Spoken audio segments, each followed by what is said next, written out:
দারুণ সফট হয়েছে। এই তালের মরশুমে কিন্তু আমরা তাল দিয়ে বিভিন্ন রকম রেসিপি বানিয়ে থাকি।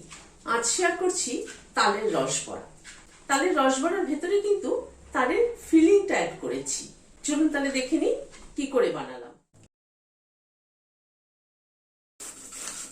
তালের পাল্পটাকে রেডি করে নিলাম। খানিকটা তালের পাল্প প্যানে প্রথমে দিয়ে দিলাম। 3 চামচ চিনি দিলাম। মিনিট 2 মতো জাল করে নিলাম।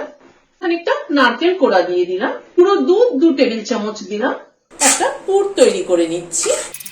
মিনিট 5 ধরে এটাকে নাড়াচাড়া করে অনেকটাই শুকনো করে এনেছি। 3টে এলাচ গুঁড়ো করে দিয়ে দিলাম। এলাচের ফ্লেভারটা কিন্তু তালের যে কোনো রেসিপিতে ভীষণ ভালো যায়। গ্যাসের ফ্লেমটাকে বন্ধ করে তুলে নিচ্ছি। একটা হাফ চামচ ঘি দিলাম। এখানে 150 গ্রাম সুজি নিয়েছি, ভেজে নিচ্ছি ঘিয়ে। আমি মিনিট 2 সময় ধরে একটুখানি নাড়াচাড়া করে নিলাম। আবারও খানিকটা তালের পাল্প দিয়ে দিলাম। 3 চামচ মতো চিনি দিয়ে দিলাম। এই মিনিট খানেক একটু নাড়াচাড়া করে নিলাম। খানিকটা দুধ দিচ্ছি, এটা ফুল ক্রিম মিল্ক ইউজ করছি। মানে চায়ের কাপের 1 কাপ মতো দুধ আছে। এখানে গ্রেটেড খোয়া আছে 4 টেবিল চামচ। 2 টেবিল চামচ মিল্ক পাউডার দিয়ে দিলাম। এবার সুজিটাকে দিয়ে দিলাম। পাক দিয়ে নেব। গ্যাসের ফ্লেমটাকে বন্ধ করে দিচ্ছি। এখানে 1 কাপ চিনি দিলাম। রসটা তৈরি করার জন্য 1 কাপ জল দিলাম। চিনিটা গলে ফুটে ওঠা অবধি অপেক্ষা করব। এই 3-4 মিনিট মতো রসটা ফুটলো। গ্যাসের ফ্লেমটাকে বন্ধ করে দিলাম।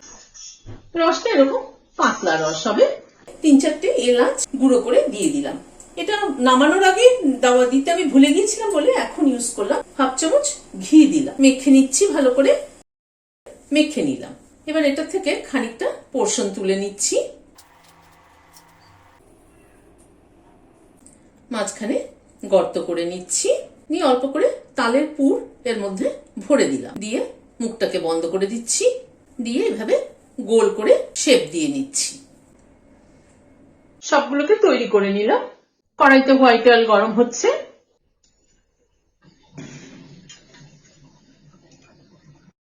গরম গরম বড়াগুলোকে চিনির রসে ফেলে দিলাম। ঘন্টা খানেক মতো রেখে দেবো। ভিডিওটা যদি ভালো লেগে থাকে তাহলে একটা লাইক এবং সাবস্ক্রাইব করার অনুরোধ রইল। আজ তাহলে এখানে শেষ করছি। নমস্কার।